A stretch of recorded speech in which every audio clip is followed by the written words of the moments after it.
Show me your heart. I know that it's beating. Tell me that you love me too. So I know your heart is true. 'Cause I need some proof of love. 'Cause I need some proof of love. 'Cause I need some proof of love. Hello everybody and welcome to Proof of Love. Today we're going to find out more about how to live forever.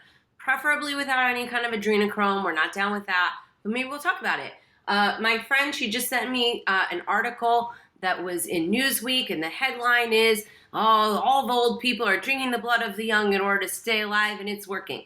So that's obviously quite creepy. There's a lot of science that goes into longevity that doesn't involve drinking blood of children, and Brent's going to tell us all about it. Thanks so much for joining us on Proof of Love. Tatiana, thanks so much for having me. I appreciate it. Cool. So tell me about life extension and how you went down that journey, because I wasn't really familiar with your work until somebody on Twitter turned me onto it. Yeah, it's interesting how this kind of came about, this conversation here from the Twitterverse. So I got interested in life extension around 2005. My dad's mom was in a nursing home suffering from multiple chronic conditions like Parkinson's, COPD, emphysema. She was just withering away. And I just kind of had this inkling that this wasn't how things are supposed to be. And it turns out it's not actually how things have been throughout human history, at least, documented, recorded, verifiable human history. We have such an aging population right now, and it's affecting our society in pretty dramatic ways. And then I think COVID has amplified that over the last year, because the foremost risk factor for mortality and morbidity of COVID-19 is actually aging, chronological age, when you were actually born. And that's, I think, well known by most people at this point. So I'm trying to basically tie this all in. The point is that COVID, in my opinion, has really amplified this, because I don't think we actually really have a COVID-19 pandemic. I think we have more of an aging pandemic that's been amplified by COVID-19. So to get back to answering your question as succinctly as possible, that's what kind of got me interested in it. And then I'm 36 years old. I kind of just grew up on the internet. I have a corporate communications degree from University of Kentucky.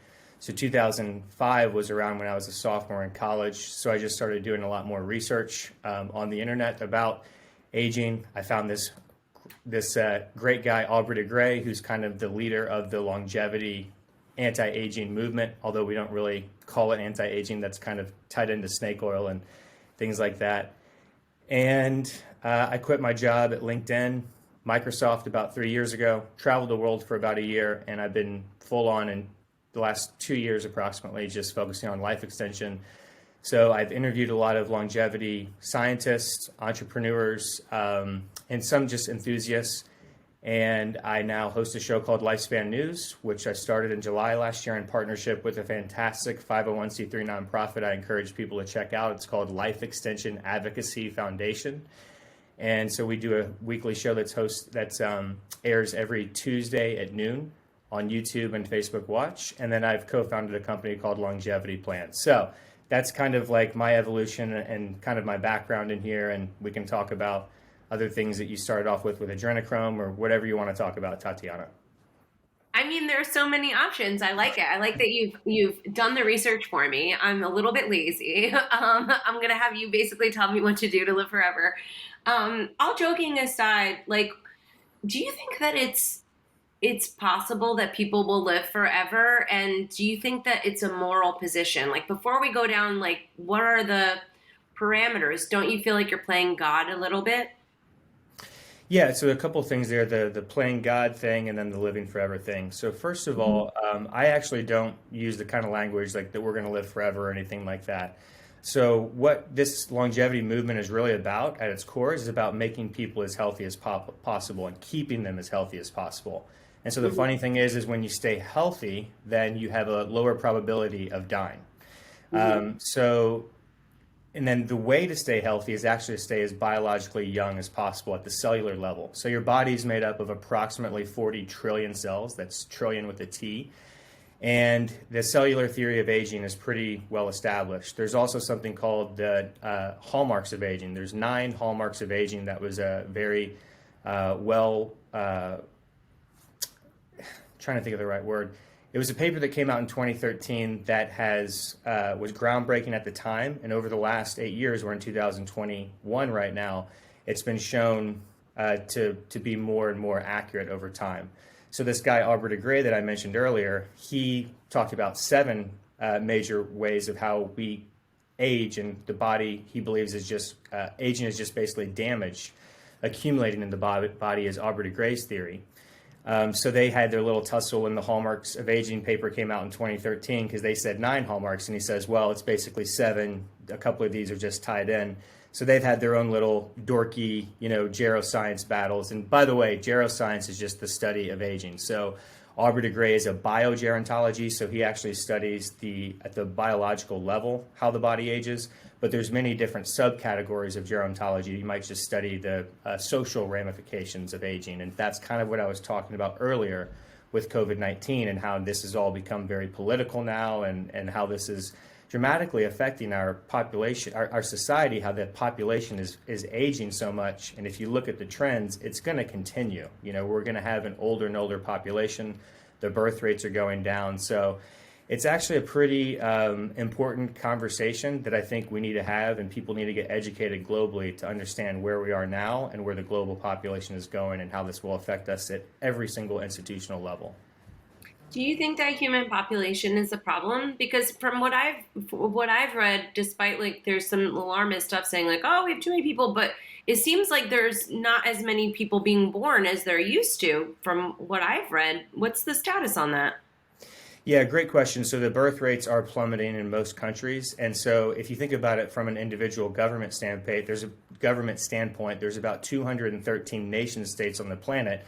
And each one of these nation states have their own, wants, wishes, hopes, desires, dreams, aspirations. They want a higher population if they want to become more relevant economically, because the greater the population, theoretically, if they're more productive, and they can increase their GDP and their economic, stance in the planets, if that makes sense, if you're following my logic. So governments are in many ways tied into the mainstream media, putting out, in my opinion, fake news. We have this problem of the birth rate going down.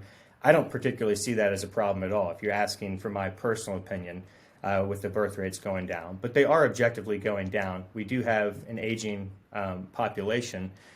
So then as far as the other part of the question is, do we have a problem with overpopulation? I also personally don't see that as a problem, just isolated in and of itself. It really comes down to technology. It comes down to life is about asking the right questions, not seeking for the right answers per se. So the right question should be, do we actually have an overpopulation problem? And to me, the right way to answer that question is, what technology do we have? Because everybody wants to live a higher and higher standard of living, right? Not everybody, but the majority of the population, So if that's the case, then everybody can't do that right now with the technology that we have. So what I think we should focus on as just a global zeitgeist is getting people to have the right opportunities so that they can have the type of lifestyle that they actually want. Because, Tatiana, from what I know about your work, you and your audience are probably very aware of all of the crazy corruption on this planet. And I personally believe right now that we have more people actually enslaved than we ever have on the planet before. So that could mean they're actually in a jail cell or some type of physical camp, or they could just be in some type of monetary enslavement where they're housing themselves, they're free, but they're in debt slavery, so to speak, where they have no options and they can't get out of it. So that was just a long rant. I hope I answered part of your question in that way. No, that's cool. It's a lot to kind of think about, right? So what do you think is the easiest way that somebody would be able to start extending their life? Okay, let's say somebody's I want a better quality of living. I'm going to read that guy that you talked about. What's one of the main things that we're doing to make ourselves older? So it's a really great question, and unfortunately, right now, from my knowledge, and I'm connected with a lot of the top geroscientists on the planet, and I've been researching this like a crazy person for about 15 years, and been doing it full time for about the last 2 to 3 years. Unfortunately, the best ways to slow down your aging right now, and maybe even stop aspects of it. When I mean aspects, I mean like you might be stopping certain pathways of aging, like. There's all these pathways like AMPK and mTOR. So the best way to actually slow, stop, and then maybe even potentially even reverse certain aspects of aging and for a certain period of time would be a lot of the things that we already know about. So sleep to me is the foundation of health. And a lot of people might not be aware of this, but most Americans and really Westerners are getting way less sleep than we did just about 3, 4, 5 generations ago. And so we're talking like the average American is getting about 6 hours of sleep right now, whereas generally about 4 generations ago, we're getting about 8 hours of sleep. And so then solving that problem of sleep is not as easy as people think. I mean, we could have a 3-hour podcast on sleep, and I've gone down that rabbit hole. Really? So what I would recommend, yeah, sleep is insanely complex. It's a crazy rabbit hole. I would recommend Dr. Matthew Walker's book, Why We Sleep. He is at UC Berkeley, and he's also the sleep scientist for Google. I've also interviewed Dr. Michael Brews, the sleep doctor. He's fantastic. He's written a number of books. But essentially, because we have all these lights and our modern day of living, with blue lights and things like that, they disrupt the production of melatonin in our brain. So they disrupt our hormones, and they will keep us up late. And so insomnia is on the rise and all things like that. And so your body is actually healing every single cell and organ of your body when you're sleeping. You're not just like falling asleep and waking up and nothing's happening. It's a powerful rejuvenation process that's going on when you sleep. So I'd say sleep is the foundation of health. Then if you're getting good sleep after that, then you will have better benefits from eating your particular personalized healthy diet. And so that's another problem. Everybody's, saying this is the right diet, that's the right diet.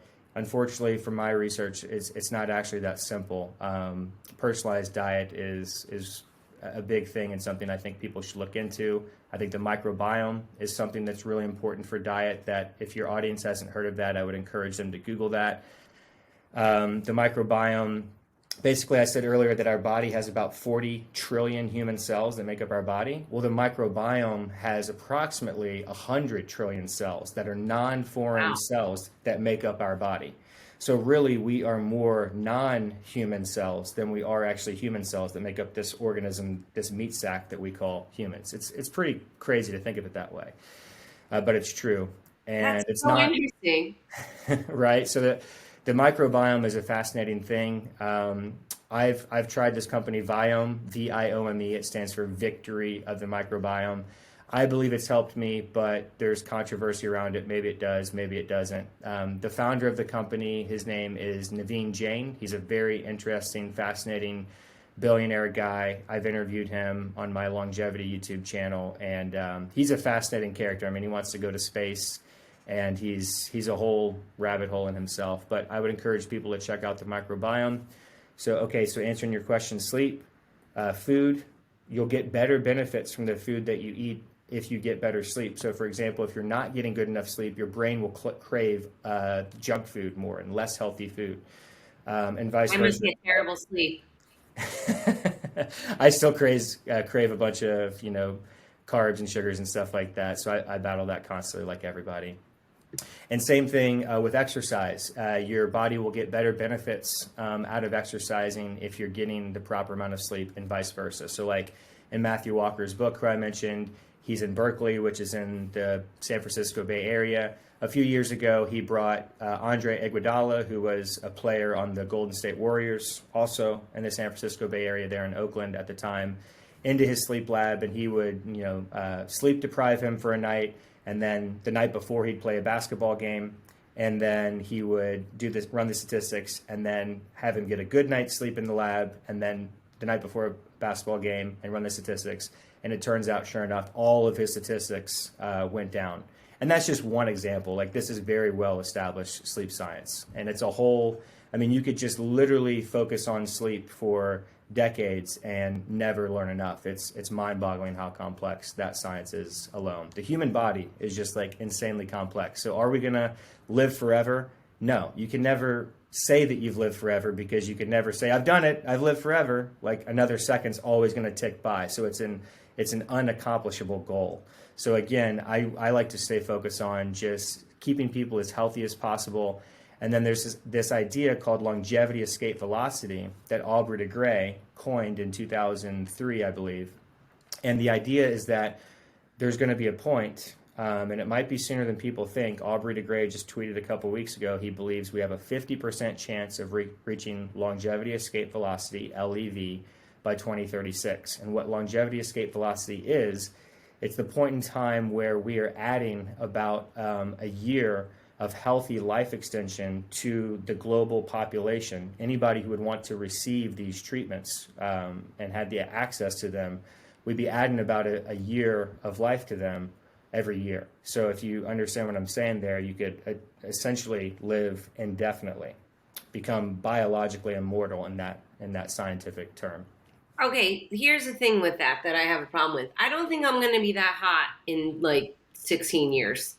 So, like, am I basically screwed? Like, so, because this is what I was thinking, right? I know that like around like apparently a certain age group, then all of a sudden we're going to start living. So the thing that I liked about it was that I would be the wisest of all of the people. But I don't want to be like the old crusty wise one. I want to still look like, like I look now.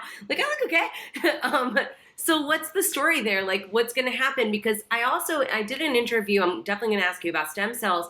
I did an interview, and basically he was saying that people can only live until 125 because then a certain thing in you like runs out or something.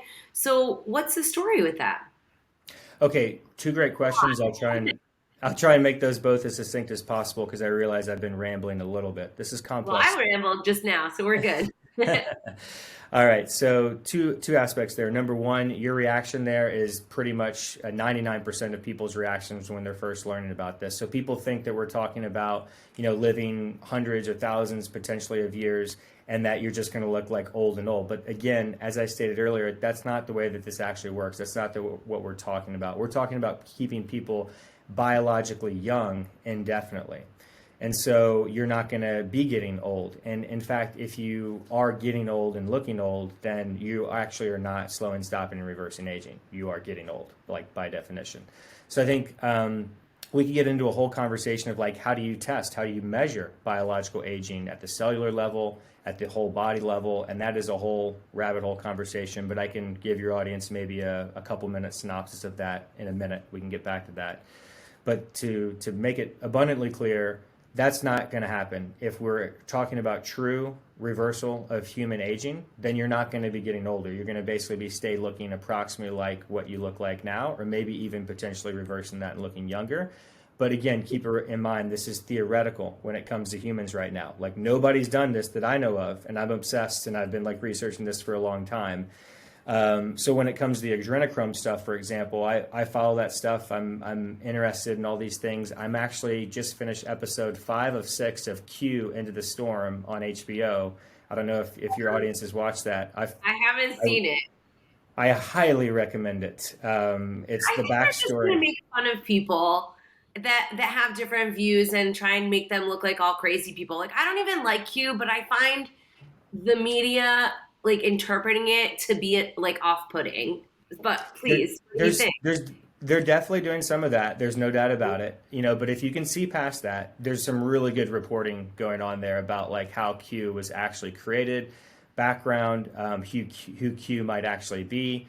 And so I won't give any spoilers away because the show's too darn good, and I don't want to, come across any way to your audience. I would just say, check it out. I found the show to be like very good.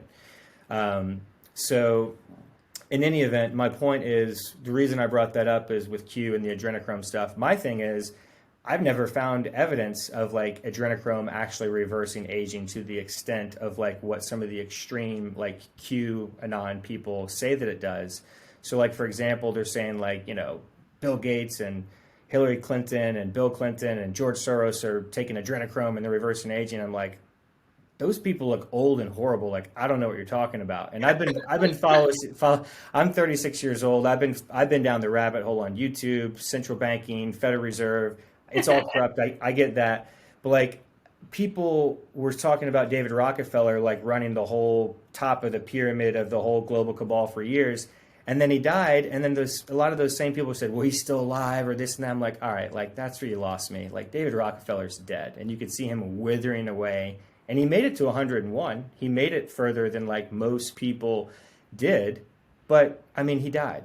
So if you kind of go past that point and you say, well, he didn't really die, that's where I kind of like have to separate and say, I keep an open mind. The mind's like in parachute, right? It has to be open to work. But also you want to make sure that your mind's not so open that your brains fall out, you know? And so that's where I try to be in that middle ground there personally. I don't know, man. That adrenochrome, it sounds pretty good. And then you got the pictures of Johnny Depp looking all decrepit. And this is what happens when you don't get enough adrenochrome. But yes, that's fair. They don't look very good. Hillary and Bill and all those people. Okay, so what do you think about stem cell treatment? Because that seems to be, you know, the fountain of youth. I've seen that Jeff Berwick, who is a very big drinker and party animal, now looks significantly more lively. I mean, that guy should be in the grave, but he's not. And apparently he's getting this like steroid treatment. And then he's also getting stem cells. And so I looked into getting stem cells in the United States. In the United States, they have a lot of regulations, so you can't get them, and they're not that great. But, you know, in Mexico and Colombia and Panama and Germany, like, there's all these different places where you can get them. So do you think that that is as immoral as an adrenochrome? And what do you think about stem cells? And is adrenochrome immoral? So if we're talking about adrenochrome being harvested from like children, like when they're being scared and stuff, as like the conspiracy, people are saying, then obviously that's immoral. Like, that's horrible. I personally never seen like any strong, compelling evidence of that personally, of like video recorded of those things. So that's the whole rabbit hole, which, I mean, it's your show, Tatiana. We can go down that if you want, but I'm just saying I've investigated. You're the expert, right? Like, I mean, I think adrenochrome is really super interesting, but like, I don't really need it to be true either, right? Like, it could be not true. And that's interesting that you've actually taken the time to kind of go down that rabbit hole. Because I don't think a lot of people, like, they'll dismiss it. They'll be like, you're just not brave enough to think about the adrenochrome, you know? I'm brave enough. I'll go there. I mean, I'll go anywhere. I've investigated a lot of like crazy stuff, like multiverse, different dimensions, whatever. So my point is that I've investigated the adrenochrome stuff like pretty thoroughly, and I just don't see, like, the way that I describe it is extraordinary claims require extraordinary evidence. And so I just haven't seen that extraordinary evidence, and it's not like I haven't looked for it. And if anybody in your audience would like to DM me or send me an email, my email is brentnally@gmail.com. And let me know. I'll check it out, you know, when I have time. I'm a busy guy, but I've looked into it, and I just don't see any compelling evidence. And what I can say is, in the geroscience community and the longevity community, like, this is not something that we seriously talk about. It's more in the internet community as far as conspiracy things go, personally. So what about the blood boy, though? I mean, they had that on Silicon Valley. Remember, they had the guy, and I think that actually does exist in Silicon Valley, where you bring in a young person and you bleed them into yourself. 100%. So we'll make sure we get back to stem cells. But yeah, I've watched every episode of Silicon Valley. I love that show. The creator of the show is Mike Judge. Super big fan of his. He created Beavis and Butthead, Office Space, and King of the Hill, Beavis and Butthead. Office Space and Idiocracy are like two of my favorite movies of all time. And I personally think that the world is like moving into Idiocracy. Like, that movie was like a prophecy. It came out in 2006. I highly recommend your audience to watch it if they haven't seen it. And if they don't have time, just watch the Idiocracy trailer on YouTube. It's 2 minutes. It explains like what's really going on this planet. It really is, from an evolutionary biological standpoint, what's going on. Basically, the wealthy and intelligent people are not having enough kids, and the less intelligent and educated people and poor people are having tons of kids. And this is what's happening all over the planet. And it's a huge problem, and it ties back into the overpopulation thing that we were talking about. So that needs to change. I'm 36. I just had my first kid about 16 months ago. And one of the reasons I finally decided to do that is because I'm like, you know what? Like, I need to do this. I consider myself to be, well, like from a financial standpoint, I'm definitely know where I stand in that and like the 1%. But from also just like a intelligence standpoint and things, I consider myself to be higher there. So I'm like, you know what? I need to reproduce. But the reason a lot of people probably don't have kids is because they take a lot of your time, money, and energy, which are the three things that we're all trying to get more of. I mean, it is a sacrifice, but I love my kid and I wouldn't change it for a second. But I just went on a rant there. I'm going to answer your question. In that episode of Silicon Valley, they were making fun of Peter Thiel, who is the co-founder and former CEO of PayPal, billionaire. A lot of your audience probably knows who he is. His name's spelled Thiel, but it's pronounced Teal. And there's no evidence that he's actually done blood, or more accurately, plasma transfusions from like young plasma to older plasma. But there's been speculation around it because he's been interested in it for many years, and so have I. So I've actually interviewed Dr. Dipnarine Maharaj at RADFest in October 2019. RADFest stands for the Revolution Against Aging and Death. And he was, at the time, running the largest clinical trial on young human plasma transfusions into older people. So they were taking plasma, which comes from the blood. It's just the clear part of your blood. They were taking that plasma from young people, 16 to 25, and I think that they were injecting it into people in that trial that were like 55 to like 91 is the cutoff. And last time I spoke with Dr. Maharaj was about a year ago, so I should get back in touch with them and see. He was still trying to raise more money. They needed to raise, I think, 10 million, and they had raised, I think, a couple million at the time. Separately from that, there's a company that you could Google and research. It's been very controversial, lots of mainstream media stories written on it, like chastising it, which I think is unnecessary and just scientifically wrong. But it's a company called Ambrosia, and it's founded by a Stanford medical doctor named Jesse Karmazin, and he was taking young human plasma from 16 to 25-year-olds and then injecting it into older people. And he even injected it into himself. He's about my age. I think he's about 36 right now. And anecdotally, he said that he believes it's improved his health, and he did his parents and other people. And he did not want to do a video or audio interview with me. I've tried multiple times. He said that he would do a written or like an email interview with me. So I might do that with him soon. They were testing 5 different biomarkers. I don't think they were the best biomarkers. There's literally hundreds of biomarkers that you could test to measure biological human age. And they were testing 5 of those biomarkers that were kind of like relatively cheaper, and they weren't the best ones. But what Jesse told me, Dr. Jesse Karmazin, was that, and this was in late 2017, he told me that all 5 biomarkers that they tested before and after these young human plasma transfusions showed reversal of aging to a certain extent in all 5 biomarkers. So I do believe that there is probably something to young human plasma transfusions. In other words, I think that the blood does have an impact on our aging. A lot of people think that the skin is like the largest organ in the body. Well, maybe like the blood is like the largest organ in the body, even though the blood isn't considered an organ. So one more thing I'll say about this, Dr. Irina and Michael Comboy, they're a married couple. They're at UC Berkeley. They've been fantastic researchers for a couple decades or more. And they have recently had a paper come out that the longevity community is really excited about blood dilution. So what they've shown in rats, and there's another doctor in San Francisco called Dr. Dobry Kiprov, who I have just personally had private Zoom calls with. I'm going to try and interview him soon, but I haven't done an interview with him. He's a medical doctor and a PhD, and he's been doing this blood dilution in humans. And he is running a clinical trial for anti-aging and a separate clinical trial for Alzheimer's with this blood dilution. You could type his name into YouTube. It's Dobrikiprov.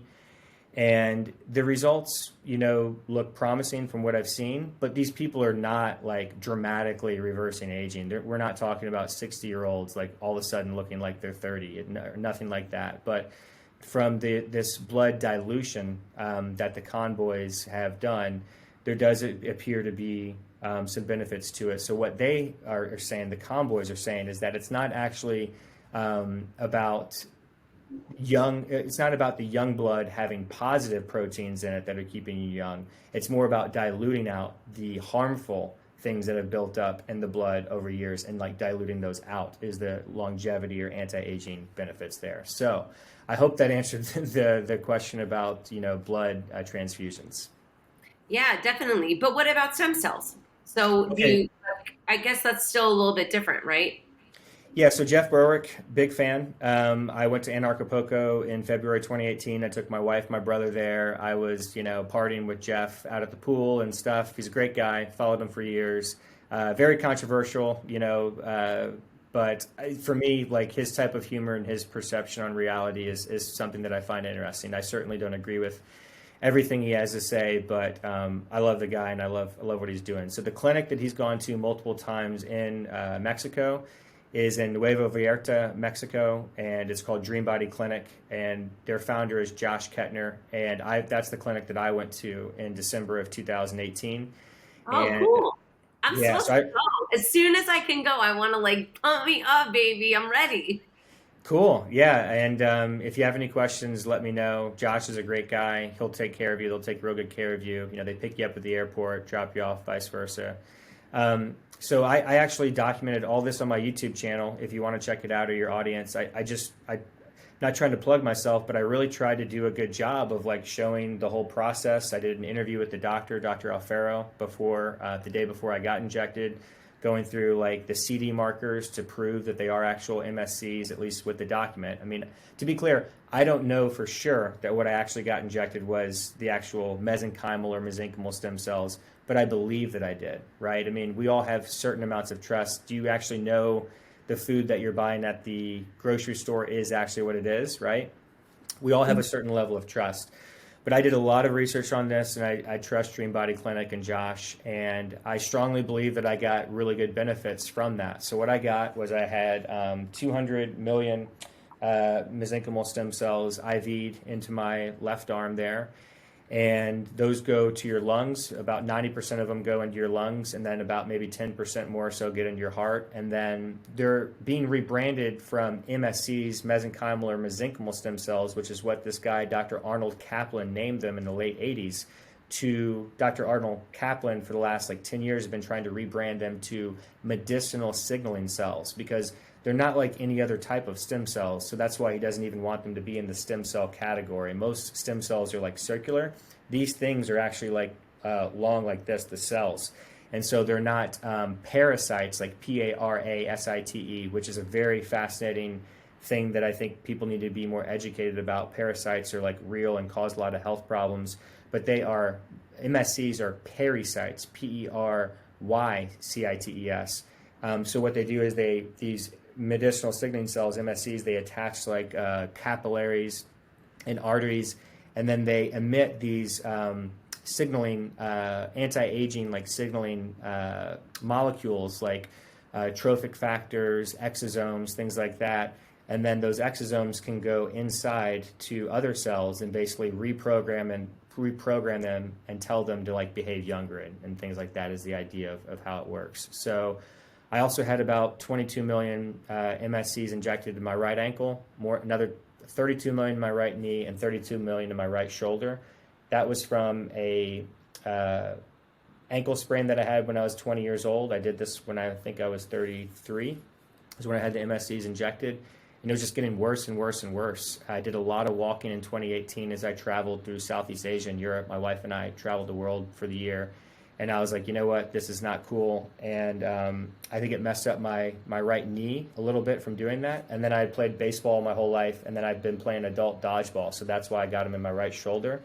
They also combined that with my PRP, which is platelet-rich plasma. So they took my blood out that morning, they spun it up in a centrifuge, and then they combined that with the MSCs and then put in 0.1 milliliters of calcium glutamate. And so Jeff Berwick has done this stuff as well, too. He's been to the same Dream Body Clinic that I have multiple times.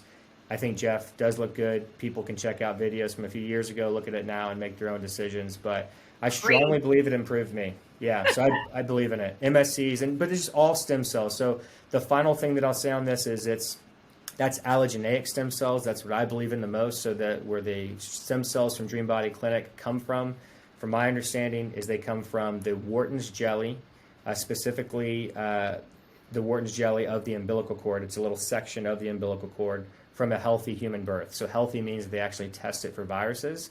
And the COFEPA, which is kind of like the equivalent of the US FDA in Mexico, COFEPI or COFEPI, they test for like 6 viruses, whereas like the FDA only tests for like 4 or 5. So there's this stigma that's kind of like, oh, the Mexico and other countries aren't as good as like the US and the FDA is the gold standard. It's not necessarily the case anymore. Like things have changed a lot over the last few years. Wow. Okay. Yeah, that's interesting. When you mentioned the placebo factor, right? It reminds me of Joe Dispenza. Have you ever read any of his books? He's like, "You Are the Placebo," and then Supernatural. Where do you think the mind has a connection to this? Yeah, so I've read all of Joe Dispenza's books and followed his work for over a decade. He's phenomenal. I mean, go down the rabbit hole with him on YouTube and your mind will be blown. The placebo effect is definitely real. Mainstream science throughout, like globally, many different mainstream institutions throughout the world admit that about 30% of all healing is attributed to the placebo effect. And a lot of people might think that this is just like wishy-washy pseudoscience or spirituality or whatever. It's none of that. It's science. So you have your perception is your reality. So if you are depressed and you're in a bad mood and you're down, then your brain is going to be spitting out like negative hormones out of your pituitary gland, like, stress hormones like cortisol and things like that. Those things are meant to be spit out for like a short period of time when you're in stress. Like if a tiger's chasing after you 10,000 years ago, like great, spit out the cortisol, get the blood rushing to my extremities, my legs, my arms, so that I can fight off the tiger and ride away. You don't want those things being, emitted from your body like constantly. You don't want to be in a constant state of stress, which is what sadly so many people in our modern day society are, because of all the fake news, because of all the negative information that we're getting on either mainstream media or even social media of like, oh man, these people are better than me. They're going on vacation. I don't have a life like that. You got to get out of that mindset because it will crush you. So the placebo effect is real and it's well known, but a lot of people don't know about the nocebo effect, which is just as real on the opposite side. It's the effect of like your brain being in a negative standpoint and it having negative biological and health effects on you as well too. So I would just encourage people to like stay positive. Like if the adrenochrome conspiracy theory stuff or whatever you're into is like too much, get outside and like walk your dog or like just breathe in some fresh air and realize that it's gonna be okay. Like things are better now than they ever have been before. You have the opportunity to make them better if you just keep working and learning. And you have to, even if you don't believe that, you kind of like have to believe that. You have to be an optimist or you're just going to like screw yourself over. So that's kind of how I think about the world. And Joe Dispenza is absolutely incredible. And there's 2 other people that he's been tied in. I call them the 3 amigos for many years. Greg Braden and Bruce Lipton. I'm a huge fan of those people and had the honor to interview Greg Braden about a year ago. So huge fan of them and their work's incredible. So I'd encourage your audience to check them out. Okay.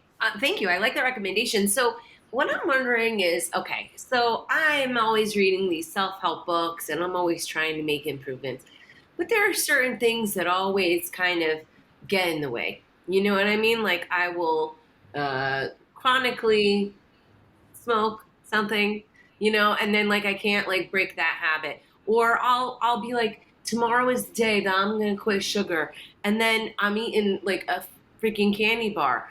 And I know better and I read all these books. So do you think, and I've even read books on willpower, on how to like become a magical person that has discipline. And I'm disciplined in certain things, but I think that it's very hard for people to maybe like, they know what they're supposed to do, but how do you get into that zone? Like, how do you have that breaking point where you're like, get away from me, you fucking Kit Kat. I'm not going to taste another bite of you anymore. Like, how do you motivate for that? So what have you learned along your way? Oh, Tatiana, now you're asking the tough questions. So, I mean, really it comes down to whatever goal that you have or whatever life that you want to live. For me personally, I still do eat chocolate every now and then. I don't eat Kit Kats, but I eat like dark organic chocolate that I love, and I think there's health benefits to that personally. Like there's dopamine that can be released from your brain. We were just talking about the placebo effect, so you can kind of create your own placebo effect.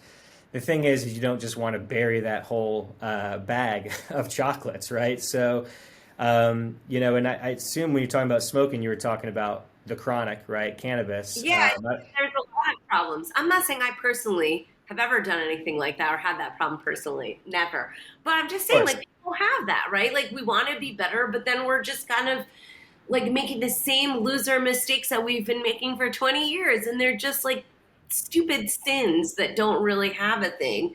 But then I think about it, I don't want to get all old and ugly. So, like, I got better step it up. Yeah.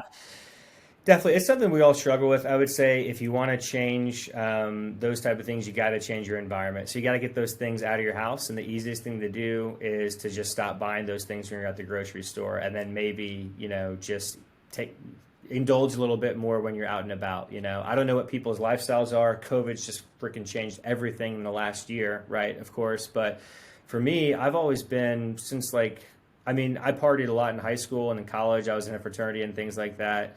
Drank a lot. I've experimented. I've done some crazy things. I've been to Burning Man, and boy, do I have some stories for you there.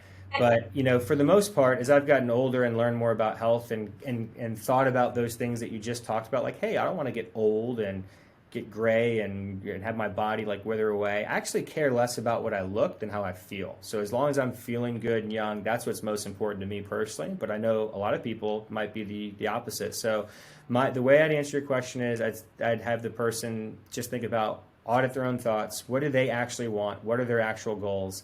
And then have a very pragmatic way of like achieving that. And so like for the example of like not eating the chocolate or not having the smoking the whatever, don't buy that stuff. Don't have it in the house so you're not tempted. Maybe if you're out at a party or at a social event and those things are there, indulge, right? Live a little bit. Like those type of things we're talking about, eating some chocolate here and there, smoking the reefer here and there. Those things are not going to like have an impact on your longevity. So you don't have to worry. In small doses, I want to be clear about that. So, and then hopefully these things that we're talking about, the longevity, escape velocity, all these biorejuvenation technologies that we are trying to advance and create, hopefully those things will be around so that those things like smoking or like having some chocolate here and there like won't matter, because these biorejuvenation technologies will hopefully be so powerful in the next few years or probably more realistically decades that we can just stay biologically young indefinitely. But I want to be clear on that. I have to say this.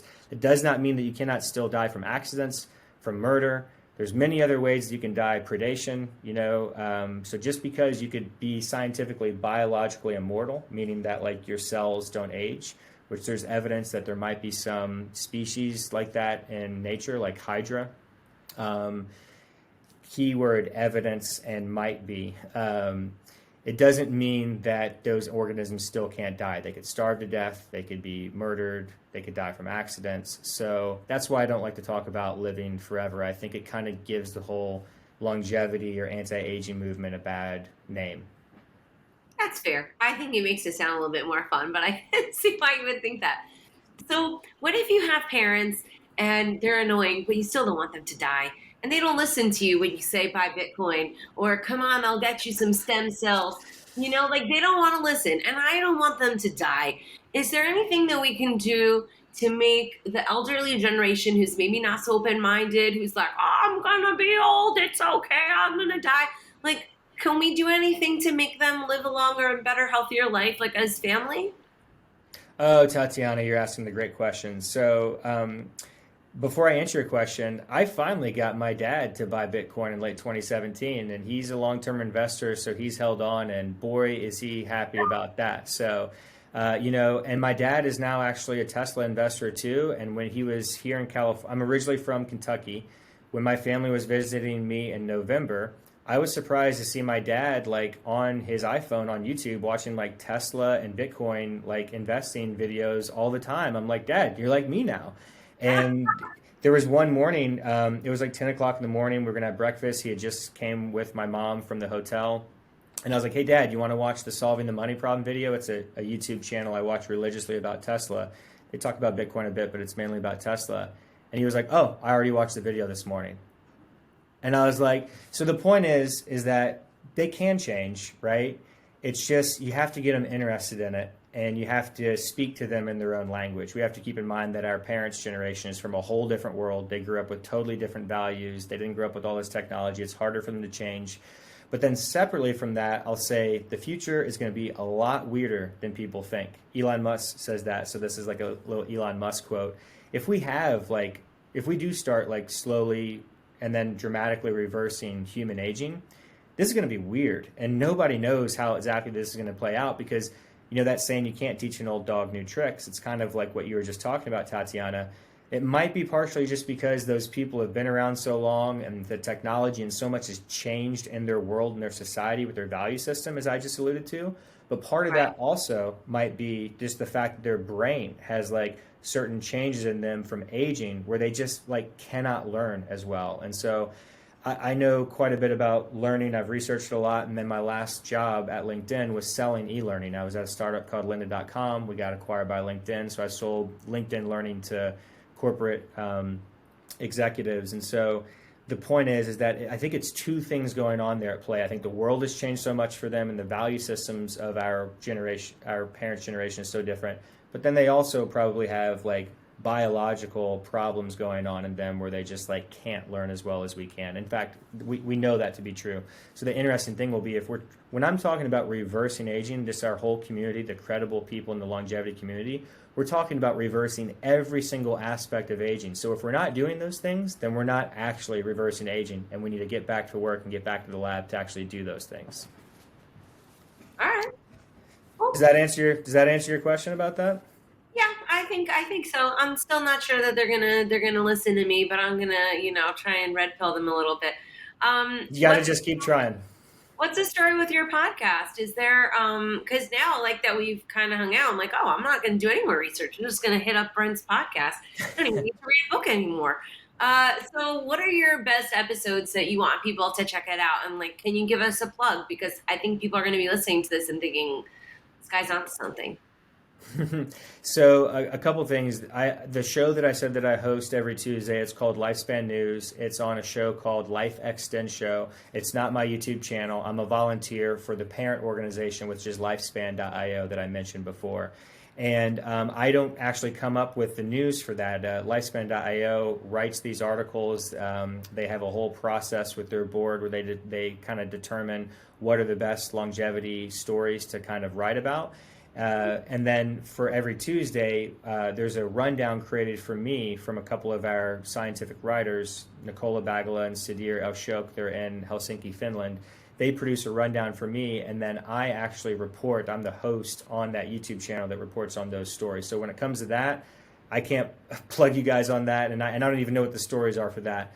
Now, for my personal YouTube channel where I interview longevity experts, be happy to plug you on that. And as far as the best episodes, like for that, well, let me answer for Lifespan News. I think one of the coolest stories that we've reported on that's more mainstream is Google's DeepMind.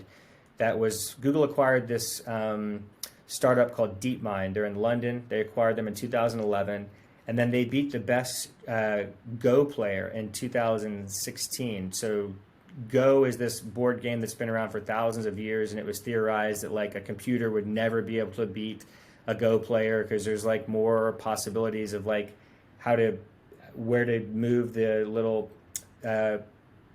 thing on the Go board than like there are atoms in the universe, like something ridiculous. But then Google's DeepMind created Alphago, and it beat the best Go player in 2016. So then they took that technology and they applied it to a protein folding problem that's been going on. It's been known about for decades, and there's been a prize since 1994 every 2 years to try and solve this protein problem to see like how proteins fold. Isn't that like Folding Coin? Do you remember that project? Say that again? There was a project called Folding Coin. It was an old counterparty project. And I never understood what it was about, but now that you mention, I think that's actually what it was. It was like some weird folding thing, like with proteins. I haven't heard of that project, but that very well could be what it was. I mean, it's a huge problem. And so this was, I think, in October of last year. Maybe it was November. We reported on it on Lifespan News as our lead story. So you could just type in like into YouTube, Lifespan News, protein folding. And they solved it. I mean, they solved this problem. It was mind-boggling. And so the lesson there for the audience is that these problems that seem like they're insurmountable, they're like basically impossible to solve, like, aging or something like that. It seems like we're not making any traction, like nothing's happening, but it's how exponentials happen. It's like if you're at 0.01 and then you double that to 0.02, it's like, hey, nothing happened here. 0.01, 0.02, but then 0.04, 0.08, and then 1.6, and then 3.2, you get it. Eventually, it gets to the point where the doubling is like, whoa, what's going on here? And so that's what happened with the protein folding with, it's called Alphafold is what they called the technology. And so that was a very interesting story that caught not just the longevity community by off guard, but the whole scientific global community was kind of caught off guard by that. So I'm wondering what is the next big thing that's going to catch the scientific community off guard when it relates to aging. And I'm all over it. So I will be able to report on it if something happens. I think the AGI, artificial general intelligence, which is a whole conversation, but it's basically like the next phase of AI. I think that is going to be very important to solve the human aging problem and keep us as biologically young and healthy as possible. Can I ask you like a somewhat like a weird question? Do you think that this is similar to eugenics? And like there's some interesting stuff like when they were doing like those kinds of experiments, right? And like I like some of the benefits of, research into this. But when does it become like morally questionable? Like when do you start like where how do you decide that? And how do you make it so a bunch of, greedy scientists like with their own egos and their own internal struggles don't go a little too far, right? And do they go too far? Yeah, it's a really great question, and it's kind of ties into what you asked me probably about a half hour ago or so, and I realized I didn't answer that. So it's kind of like the nature, like, is this against nature, or is this against God? And the truth is like pretty much like most of the things that we have in our life, like this microphone, these headsets, most of the food that we're eating, we've already like completely changed everything in nature. This house that I'm living in, like we're not living as nature intended. Nature's harsh. I mean, most people don't know the history of like our lifespan, humanity's lifespan over the last, approximately 200,000 years. I mean, we died around like 25 from bacterial infections. So just antibiotics has allowed us to live much, much, much longer. So like there's all these different types of breakthroughs that have allowed us to live much longer, healthier lives. And I think that the right way of thinking about this is that these biorejuvenation technologies that will hopefully be coming in the next few years or decades are just kind of the next logical step to this. But it is going to create a lot of new problems, like potentially overpopulation, inequality, all these things that we already perceive as problems right now. It could amplify those even more. But if you zoom out, you have to realize that we already have like tons of people suffering right now, and we already have problems right now. About 110,000 people every single day on average are dying of aging or age-related diseases. Heart disease is the number one age-related disease that kills the most people on the planet. So every single day, about 150,000 people die on average globally. So over 2/3 of the reason why people are dying on this planet right now is from aging or age-related diseases.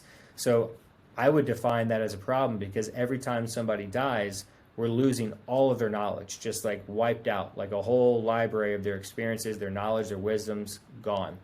So it's going to be weird.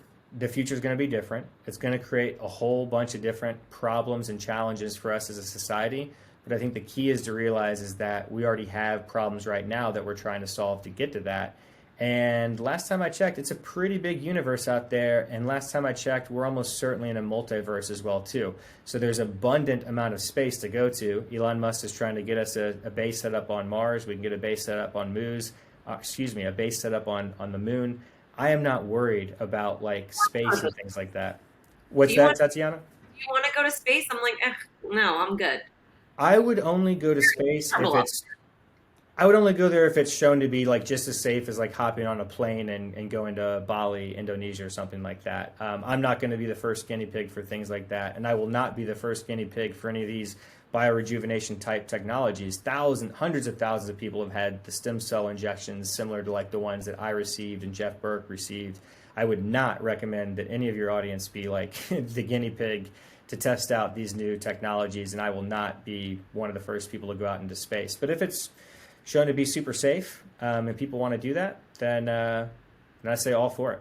Maybe I will. I don't know. The future is going to be weird, and I don't know how long I'm going to live. If there's like millions of people on a moon or Mars base or both, and they've been there for like a decade and they're living their best lives, then why wouldn't you want to go there, you know? I don't know. I started watching The Expanse recently, and they like sometimes they'll leave a person in space, and just the thought of being alone in space has got to be the most awful thing I can imagine. It was just like overwhelming and so big. Ugh. That would be awful. If you're just like floating in space all alone, that would be horrible. On Earth. Yeah. I can't think of anything worse. Joe Rogan's I love Joe Rogan. He's got a good stand-up bit from a long time ago, and he says, we need people so bad that the worst punishment that they give you when you're in jail, you're already in the worst place in jail, then the worst place they put you from there is solitary confinement. They isolate you from other humans. We need people so bad that that's what they do as the worst punishment. So yeah, that would be terrible. Yeah, and you know what's really sad about Corona is that a lot of the prisons are forcing that kind of isolation. I'm good friends with Lynn Ulbricht, mother of Ross Ulbricht, and yeah, Ross isn't allowed to see people for such a long time, and we were all so horrified by what happened with Corona. I can't even imagine how much worse it would be when you're basically under the boot of the state. So let's all be grateful for the small favors that we have, and the fact that we have this great conversation. Definitely, Tatiana. I definitely want to say free Ross. Lynn Ulbricht